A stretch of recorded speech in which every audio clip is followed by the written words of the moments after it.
بسم اللہ الرحمن الرحیم۔ السلام علیکم ورحمۃ اللہ وبرکاتہ۔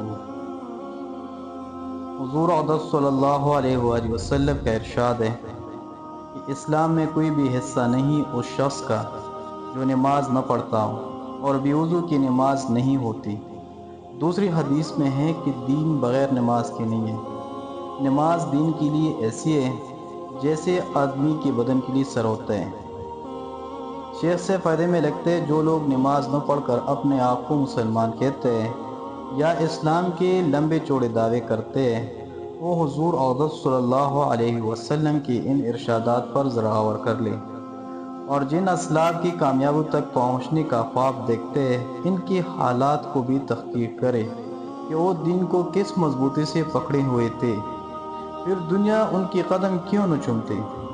حضرت عبداللہ بن عباس رضی اللہ عنہ کی آنکھ میں پانی اتر آیا۔ لوگوں نے عرض کیا کہ اس کا علاج تو ہو سکتا ہے، مگر چند روز آپ نماز نہ پڑھ سکیں گے۔ انہوں نے فرمایا یہ نہیں ہو سکتا۔ میں نے حضور صلی اللہ علیہ وسلم سے سنا ہے کہ جو شخص نماز نہ پڑھے وہ اللہ جل شانہ کی یہاں ایسی حالت میں حاضر ہوگا کہ حق تعالی شانہ اس پر ناراض ہوں گے۔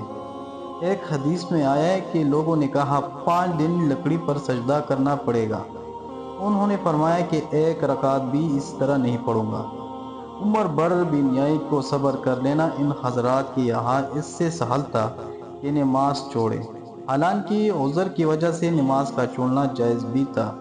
حضرت عمر رضی اللہ عنہ کی آخری زمانے میں جب برچہ مارا گیا تو ہر وقت خون جاری رہتا تھا اور اکثر اوقات غفلت رہتی تھی، حتیٰ کہ اسی غفلت میں وصال بھی ہو گیا۔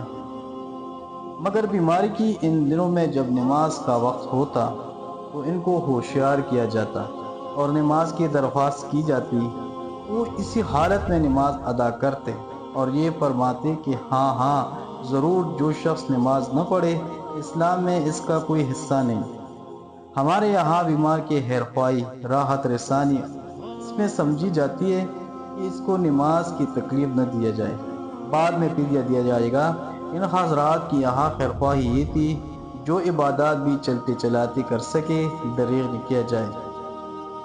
حضرت علی رضی اللہ عنہ نے ایک مرتبہ حضور صلی اللہ علیہ وسلم سے ایک خادم مانگا کہ کاروبار میں مدد کرے۔ حضور صلی اللہ علیہ وسلم نے فرمایا یہ 3 غلام ہیں، جو پسند ہو لے لو۔ انہوں نے عرض کیا آپ ہی پسند فرما دیں۔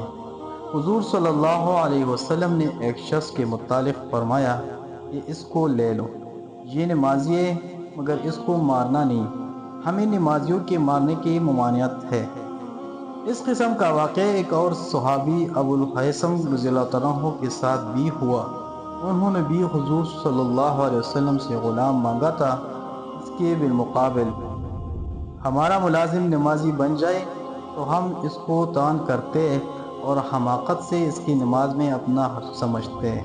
حضرت سفیان ثوری رحمۃ اللہ علیہ پر ایک مرتبہ غلبہ حال ہوا تو 7 روز تک گھر میں رہے، نہ کھاتے تھے نہ پیتے تھے نہ سوتے تھے۔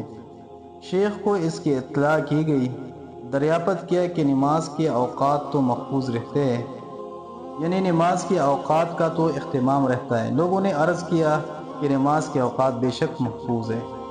فرمایا تمام تعریفیں اللہ ہی کے لیے جس نے شیطان کو اس پر مسلط نہیں ہونے دیا۔ بس میرے پیارے دوستوں بزرگوں، اللہ تعالیٰ سے دعا ہے کہ ہمیں بھی نمازی بنا دے۔ وما علینا الا البلاغ۔